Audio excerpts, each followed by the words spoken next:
merci de votre fidélité sur la TFM télévision Futur Média ma ci nañu bëgg teg bànneex dellu si waat ak yéen nañ ko baaxoo dafa génn saa su ne seen émission L'Oeil du Tigre dellu si waat amati mbégte ànd ak yéen comme nañ ko daan faral di defee ak yéen talaata bu jot Moustapha may am mbégte nag di jàkkaarloo waat ak yow di la sargal sama consultant qualité comme nag ni ñu ko daan faral di defee saa su ne nuyooti naa la. fu ay nekk ñu fekk la fa ne la jàpp loxo ne la asalaamualeykum.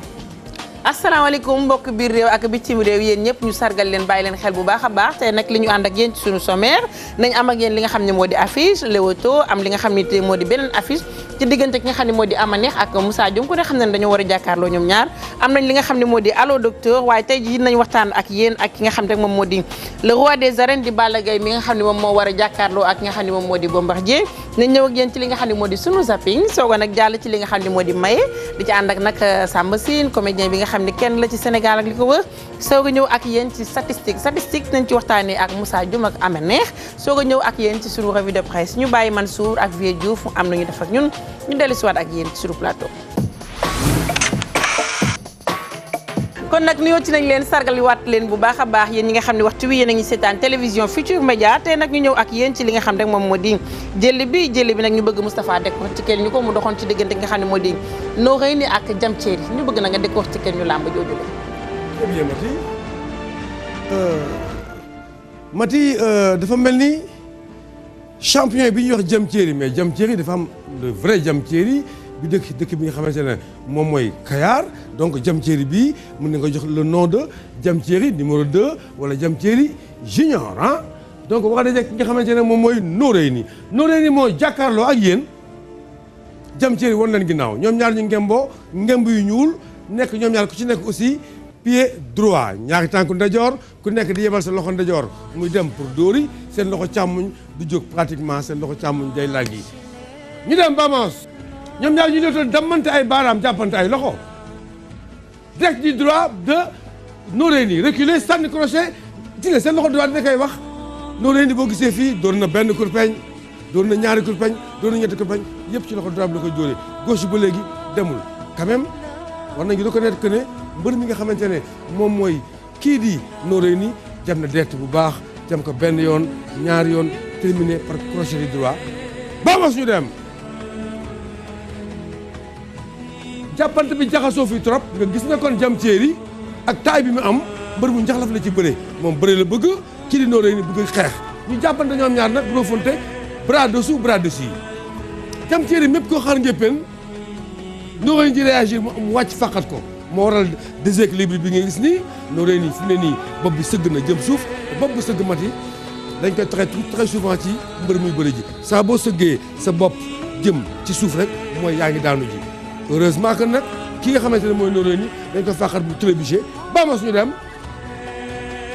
samp ñaar loxo ñu koy war noonu mu dellu si waat jàkkaarloo xoolal ma lii Noreyni côté droite lay bëree mais gis nañ ne fii jarangatu na ba joxe côté gauche am xool fi ñu ko ceinturé dëbb ko sa loxo droite ci côté gauche am mu taxaw aligné ñaar tànk yi donc da ngay seetlu kon na ñaari mbër yi di bëree kii di Diam Terry junior lañ koy woowee bis ni ki tey ak Noreyni ñu ngi bëree bëri bu neex ñu ngi bëri ci wundeelu à gauche di bëri ci wundeelu à droite Bamos ñu dem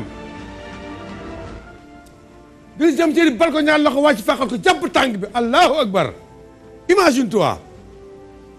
Diam Terry c'est un bon lutteur ah jéemul sax dóor xamul luy dóor fàqat na ko fi jéem na ko percer à gauche Noreyni bañ Noreyni aligné ñaar tànk yi mu fàqataat ko xool léegi ni mu wundeel ak moom ba ne coppe tànk bi nag téye ko mais tànk bi mu téye nag actuellement lan la ci wax a def lu ñu bokkul def mooy problème bi tànk dañ ne boo ko jàppee doo fa taxaw di ko yàgg bis bi nag histoire wane ko tey jii nag ñu xool naka la Diam Terry junior di def ak Noreyni Bamos ñu dem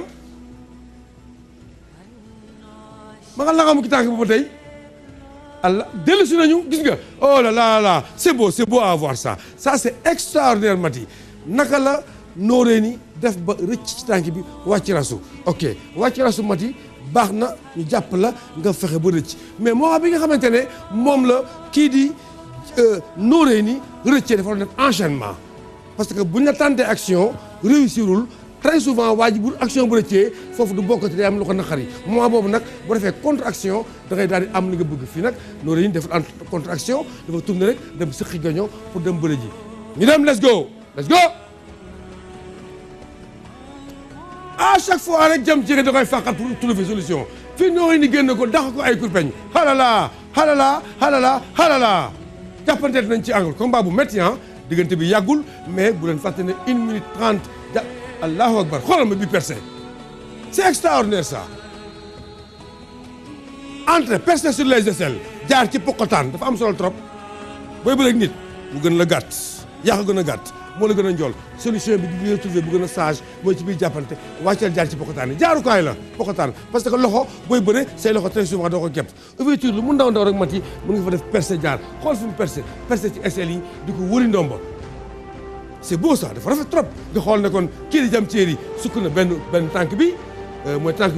ndajoor bi mu ngi tege ci suuf pratiquement tànku càmm bi nekk au appuyé pour tànku càmm ndajoor bi dem war a wër ko ndomba léegi nag actuellement kii nga xamante ne moom mooy Noreyni mu ngi nekk ci guddi gu bu setagul bët nañ ko ci pokotaan war ko wëri ndomba nag baamas ñu dem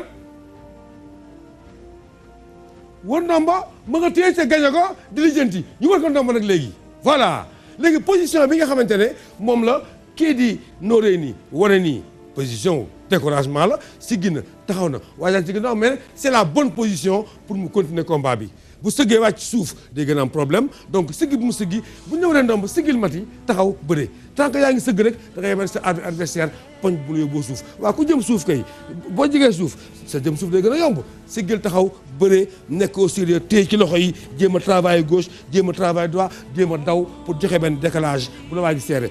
bu ñu la xasee serré mati ba mu serré wul tu as un problème maintenant nag dawul mais actuellement nii gis ngeen ñu dem vamos fu mu jëm ma ngay samp loxo yi non bul samp sa loxo sigil may nga waa gi léegi situation bu doy waar bu confortable léegi nag Diam Terry numéro junior mi ngi jéem a liggéey pour yóbbu adversaire am terre mënu ko yóbbu sol parce que actuellement dafa nekk à 4 pattes ñeenti tànk nag dafa naqaree dindi ma de chaise ñeenti tànk la pour mu dem fa nga dem benn tànk bi pourquoi Diam Terry téewul loxo bi jëm ko yóbbu voilà téewul loxo bi yaa ngi ko bëgg yóbbu mu ngi ko bëgg a yóbbu mu bañ léegi nag xool tànk bi mu dugal ci biir c'est pas bien mu ngi jéemal dindi loxo bi c'est compliqué Noreyni sigil ñoom ñaar ñu ngi noppalu parce que fii c'est dur waa ji si ginnaaw mi ngi essayé parce que moo jekku Noreyni ngi tourné di jàkkaarloog moom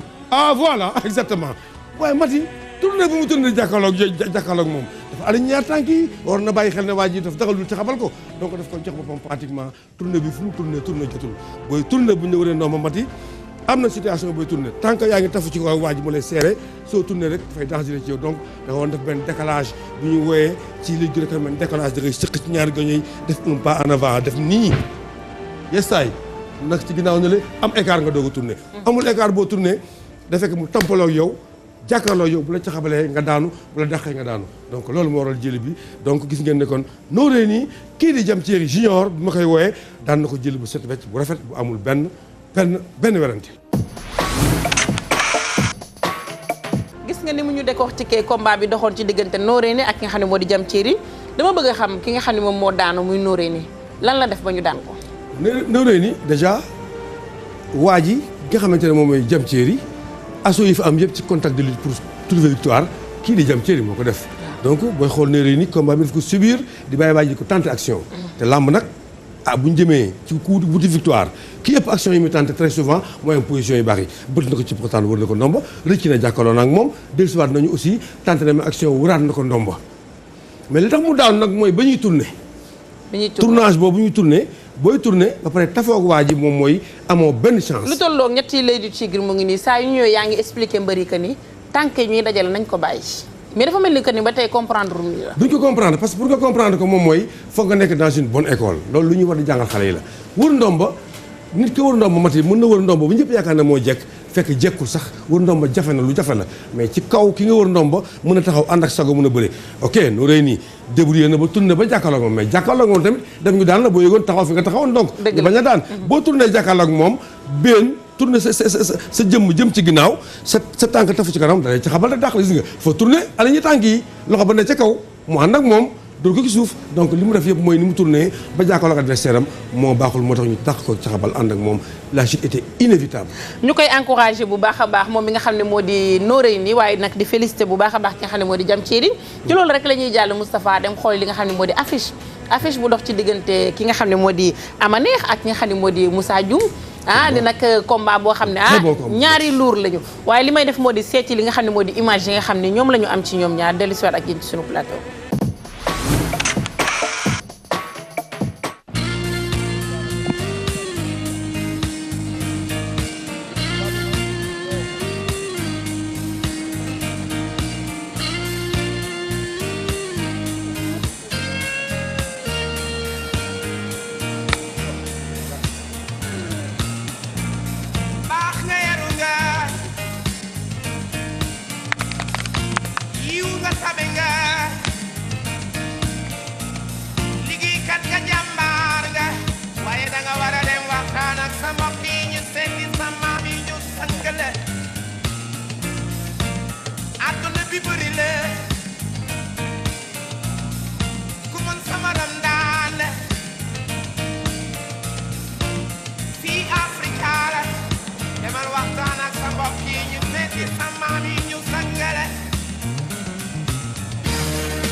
mbër bi bëri bëriin dëgg jàmbaar nga tapa ngi bëriin ñi mënul la bëre sax a ngi bëri bëri lu bay daanu ci sa kaw baax nga yeru nga yiw nga tabe nga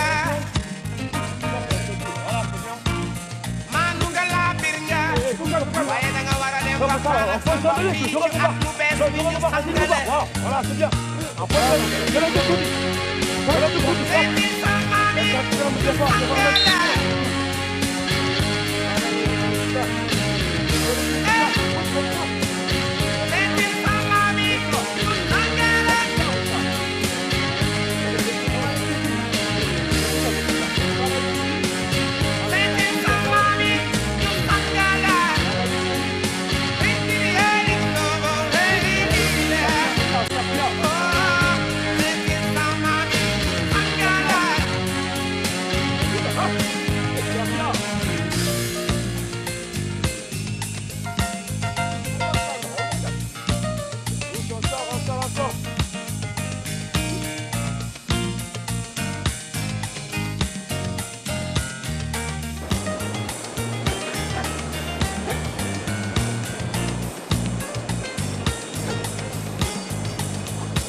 man la Moussa Dioum nekk écurie Parcelles Mbooloo bon maa ngi njëkk a bëre ci combat Rong Mbalax Rasta bon def naa 8 victoires 5 défaites benn match nul. ama neex ma xam naa ci moom parce que ñëwoon na Parcelles di bëre mbapat ma seetaan ko mu fay bëre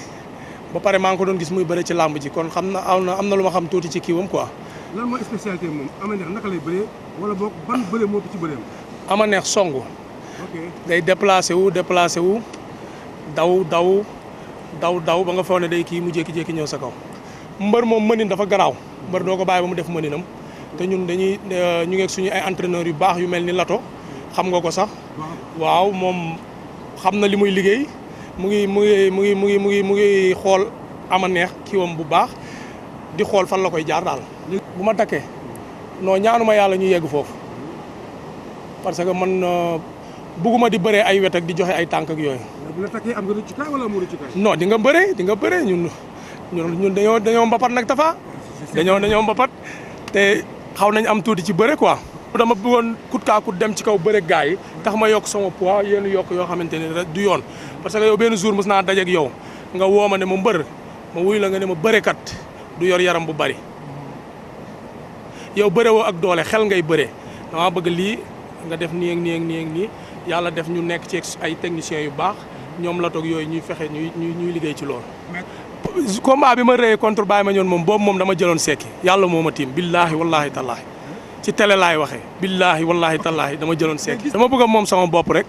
dama bëgg a moom sama bopp parce que kii may biral dafa vif ama neex dafa gaaw kon léegi su ma demee jël poids ñëw taxaw foofu noonu mën na ma yegg foo xam ne du ma neex. kon nag ñoo ko gisandoo Moustapha gis nga image yi nga xam ne moom la ñu am nii ci Moussa Dioum. boo dee xool Moussa Dioum nii dafa mel ni que ni Moussa Dioum mu ngi en forme lan nga may wax ci Moussa Dioum. xam nga Moussa Dioum déjà ci biir ay explication am li muy expliqué lu xel nangu la dafa jékki-jékki woon c'était un lutteur ku mën bëree la. waaw mais soo mënee bëree nag poids arrangé wu la ndax poids bi comme arrangé mooy ponkal mi nga xamante ne day sëq ay gañoo téye di ndengañ di bëree ñaar épreuve de force. mais ki nga xamante ne mbërëm mi nga xamante ne bopp lay bëree il est technique mën na bëri ci tànk mën na bëri ci bëri ji mais kooku dafa soxla souplesse soxla noowaay soxla rapidité. donc Moussa Dioum mais ay jamono Moussa Dioum dafa mënoon bëri lool mënoon xeex lool mais mu jékki-jékki mel loolu da ko réer. mais mën a bëri gi non réeru ko ma nga fa du fu mos a jóge loolu mais nag su fekkee da ngaa def sa yaram noo xamante ne dafa àndul ak li nga mën. maanaam dafa yokk lu mu warul woon yokk yaram bi te ni mu koy yokkee noonu jaaduwul. loolu dañ koy wax te dee par exemple Moussa mënoo nekk diggante 85 kilos ba 90 kilos mais su jékki-jékki dépassé les 100 kilos capacité bi moomoon du amati gaawaay du amati souplesse et puis dafay fatigué vite pour bëgg a gaaw génn ci combat mais nag dañuy wax ne histoire daf ñu delloo si ba son dernier combat bi mu bëre contre Amadem rectifié wu na mati. combat baa ngi nii ñu lay wan. moom ak Amadem dafa rectifié parce que gis na ne lu mu gàtt mais nii mu ko daanee nii ca xabal bi mooy lan. mais exactement parce que loolu mooy yaram ba daa bëri xëy na nag bu doon ñetti combat yi bu doon at yi ci ginnaaw ñaari at ci ginnaaw xëy na du am boobu visage. mais ñaari at ci ginnaaw bu ñu fàttalikoo moom ak Sa Thiès indi na xeex bu bon ba Sa Thiès daal di koy daan. mooy bi Sa Thiès bi mu sëggee. bi mu xàccee maanaam waaw laaw ko crochet gauche ak doole. dangay dafa laaw doole fekk xale bi gis ko muy laaw mu wax jël ko. parce que un coup aussi boo koy def. nekk droitier comme Moustapha Guèye doo tëb rek dem lancer ji crochet bi ci ginnaaw il faut nga envoyer bu njëkk ba bii mooy appel bii mooy tax nga xam fi ngay dóor bii mooy natt bu nattee ba pare après bii doo nga ñëw su doon loolu koy xëy na waa ngi du agsi mais dafa xëy rek démarrer ak bii un crochet kenn du ko démarrer di ko dóor crochet da ngay appel doo nga ñëw ak crochet mais ba départ crochet mais am na ay jamono dañ ko doon wax surtout sax ñun ñi nga xam ne ñoo dëkkoon Parcelles gis Moussa Dioum dëkk Parcelles dañ doon wax ka ni dafa nduroog yow ci jëmm ci tànk bu ngeen taxawee ñaar demoon na dañ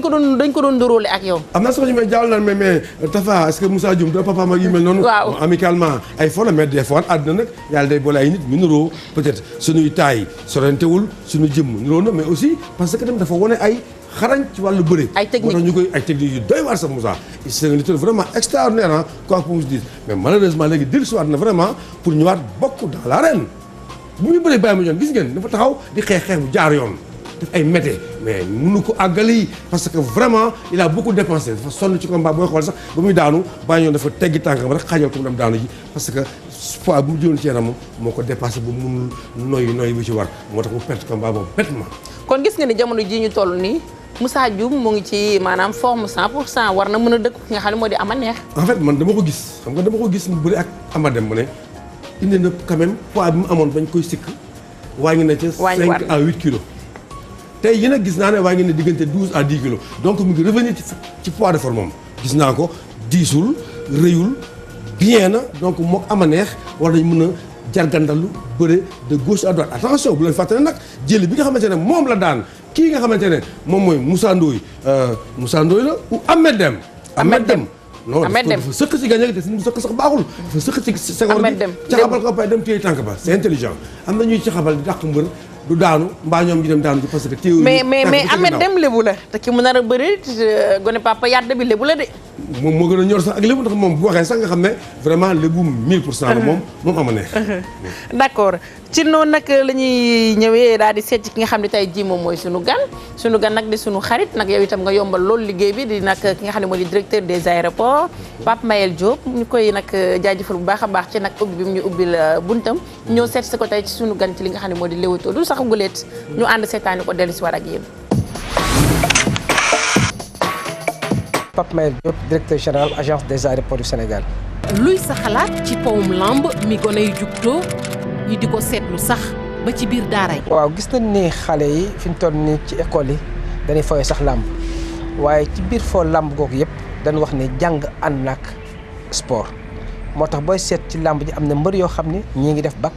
am na si ñoo xam ne bu ñu exprimé woo en français da nga naan ñii fu nu nekkoon donc di wax ne mbër yi baax na nga ni làmb laa bëgg waaye fexeel nag itam ba boole ci loo xam dina la jox xam-xam. gëm nga ni lamb ji di suñu cosaan mën nañ koo yóbbu fépp ci àdduna bi ba ñëpp mën koo xam. waaw lamb ji mën na ko exporté ndax lépp fukki at am na lamb yu amoon Suisse am na Espagne récemment lamb ji mujj mi ngi amee Italie Pontedera donc wane na ni nit ñi bëgg nañu lamb ci bitim réew surtout ak communauté sénégalaise yi bon buñ ko jaaralee ci yoon rek incha allah mën na doon lamb yegg foo xam ni duñ ko foogee sax. noo jàngatee tolluwaay lamb ci fukki at yu mujj yi. lamb dox na bu baax dox na ay jéego yooyu moo tax ba mbër fayeeku yenn cachet waaye ci biir loolu nag nanu bàyyi xel ni lamb fu mu mënti toll nanu dafa am croissance loolu nag bu nee ba ci biir day obligé am fu mu yem loolu nag laa bëggoon nit ñi bàyyi ci xel ba tax ni cachet yi war nañ dem ba mu yàgg ñu xoolaat ni la doon nekk saa su ne du mën a nekk. bëri ana luñ ci mën a seetlu moo xam lu baax mbaa lu bon. lamb nag booy seetlu positif li mooy booy xool équipe nationale du traditionnel équipe bi gagné at bu ne boo seetlu bis topp du bokk ak bay gagné bon am na foo xam ni lamb jox dafay jéego ba nit ñëpp bëgg ci dugg. point négatif bi nag mooy violence boo doon wax ndax dafa am différence entre amateur ak supporter ak fans club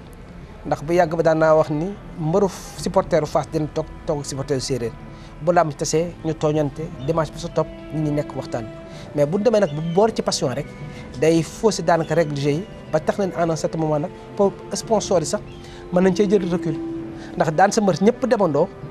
tribune vide kooku du encouragé ka nga xam daf ci bëgg def xaalisam di ko ci def. jaajëfal ko bu baax a baax kooku di Pape Mayel Diop ci nag yombal bi mu ñu yombal li nga xam ne moo di liggéey bi ñu koy sargal bu baax a baax waaye di sargal ki nga xam ne moo di Aïda Diop moom itam sargal leen baax a baax ci macha allah macha allah Mati boo duggee ci Pape Mayel foog ma taxaw daf te seetlu wax parce que Pape Mayel nitu làmb la déjà macha allah dafa dund làmb ba fu mu nekk nii ba léegi musu ko bàyyi aussi donc dañ koy féliciter di ko encourager di ko ñaanal yoon bi mu jublu yàlla gën ko ubbil yàlla aussi jubale ko nag son excellence le président de la république parce que mi ngi def benn liggéey bu rëy ci diggante président de la république ñu ngi koy encouragé te di ko wan ne ko aussi ñu ngi koy jàppale ñu ngi ci ginnaawam ñu ngi koy sargal bu baax a baax di kontaan ci moom baax a baax di ko ñaanal nag guddi jàmm ak salaam Moustapha bu ñu jógee foofu dañuy ñëwaat ci keneen mu di gone Papa Yade bi nga xam ne toj na Amérique ama neex nga xam ne nag macha allah dafa wuti woon doole nañ dem xooli ki nga xam ne moo di ama neex dellu si waat ak yéen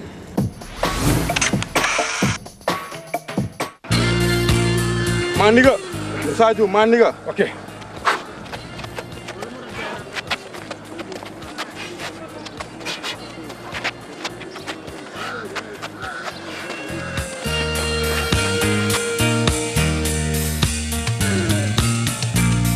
baax nga yaru nga voilà léegi sàll ko si bu jub maa niga I never give a damn liggéeykat nga jàmbaar nga waaye da nga war a dem waxtaan ak sa mbokk yi ñu seeti sa maam yi ñu sàggale àdduna bi bëri la ku mën sama ram daan la fii Afrika la demal waxtaan ak sa mbokk yi ñu seeti sa maam yi ñu sàggale allahumma salli ala sayyidina Muhammad seeti sa maam yi ñu sàggale daal boo commencé rek commencé wax seen tur yooyu allahumma salli ala sayyidina Muhammad seeti sa maam yi ñu sàggale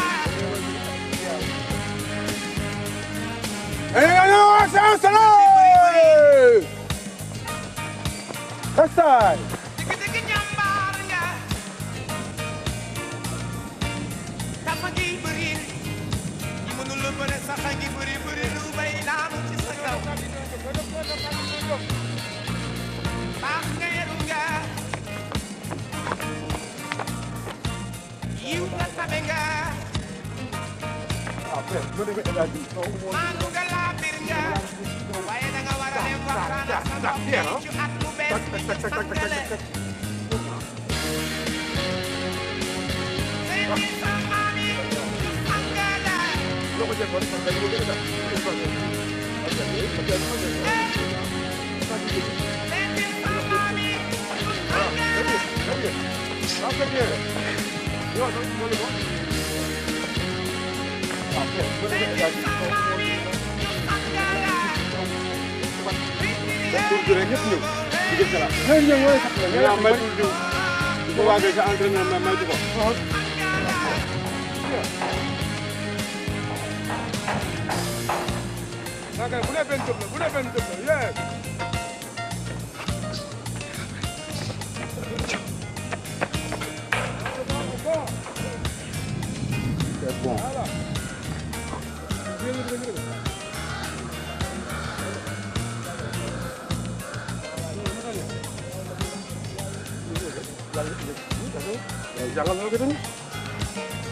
dem naa seeti seetkat bi mu ne ma yow borom tuur nga kenn mënu laa liggéey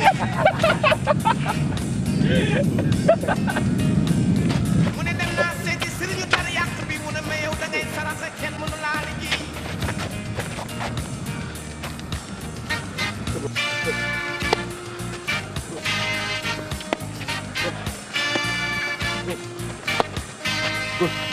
waaw bu calculé day defal rek waaw man maa ngi gis lépp gauche gauche gauche droite droite droite droite droite droite droite droite gauche gauche yes sir yes man la ama neex maa name is ama neex dëkk Tëngéej ak Mbaaw bokk igiri Lebu gi Papa Yada Forman war a jongante Moussa Dioum 4 avril maa ngi am 18 combats 3 défaites laa am ma war a jongante Moussa Dioum 4 avril may ñaan yàlla mi nga xam moo yor ndam yàlla ma yàlla suturaal may ma ndam si barki Alxuraan si barki Seydina Mohamed di leen wax samay supporters aw ma kenn ku ñoom bu ñu découragé lu waroon a am la rek mais bii ute naa combat yëpp ndax bii mooy suma combat boo xamante ni ma ko fonkee sax fonkewu ma ko yeneen combat yi kon donc damay ñaan rek yàlla suturaal ma si 4 avril may ma ndam ñu dem Tëngéej ak Mbaaw si barki Seydina Mohamed. waaw Moussa Dioum donc suma adversaire la et puis suma nawle la quoi donc ay jullit lañ lam moo ñu boole après bu jeexee jeex na donc benn 3 mois moo ñu boole woon dem naa fi tukki dem naa fi États-Unis am fa 2 mois ñëw nekk si préparation combat bi di daj nag lu métti foofu seddaay bu métti di dugg sa météro yi di réer di daj lu métti daal ngir Moussa Dioum ak ñeneen kon donc combat bi am na fu ma ko teg bon di si déglu nag suma entraîneur li ma war a bëree lépp mu ngi si sam Papa Yada lu ma wax moom laay def lu ma waxul tamit defuma ko daal. waaw Moussa Dioum donc mbërëkat la xeexkat la li ma jàng si moom quoi xam naa ne mbërëkat la xeexkat la jàng naa si moom loolu gis naa bu mu bëree Baye Mandione gis naa bu muy bëree Ahmed Dem donc loolu yëpp ay jàngal la rek. donc li ma mën a wax si gàttal daal mooy làmb moo ñu boole rek bu jour ba dina xam lan la ak naka la daal dina xam waaw dina xam daal waaw Moussa Dioum waaw day songo xam naa ne day songo yee day mbot waaw xam naa ne day mbot xam naa loolu bu baax sax maa ngi koy travail lépp man ama neex maanaam is ama neex ama wërse la you know what I'm saying Moussa Dioum daa am lu may ñëw pour wane ne Sénégal man mbër laa damay boxe damay bëre bu soobee suñu borom bu la kaatee dinaa wane bëre ak xeex waaw dajale rek xeex ba rasaatu la waaw yow père Moussa Dioum du dara Moussa Dioum du dara nit la rek ni man Moussa Dioum daxumay bëre apu may mbokk daxuma xeex xëy na nag samay combat xeex bi bariwul mais donc lu ñu ma digal la rek lu ma suma coach digal Papa Yada lu mu wax moom laay def mais Moussa Dioum moom bu jàkkaarloo rek di nga xam ne lépp dëgg la di nga xam ne xale ak mag bokkul. Moussa Dioum nee na dafa ma yërëm amul problème yàlla baax na yàlla rek baax na waaw garaawul amul problème loolu yëpp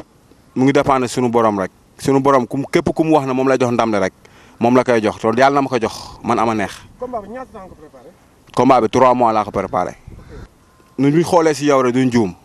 ndax tey bàyyi nga bëre yaa yor taay bu baax macha allah loolu la ñuy bëgg quoi ñun duñ dem foofu naan ay doom niw yi moom Moussa Dioum daa naan ay doom niwi tey mu ngi koy dindi waaw loolu man du ma ko def quoi bu ma gisee loolu coono bu daj lu métti la daj avant muy dañ kon bu ma gisee loolu man du ma ko def man damay naturel bu ëllëgee moo bàyyee bëre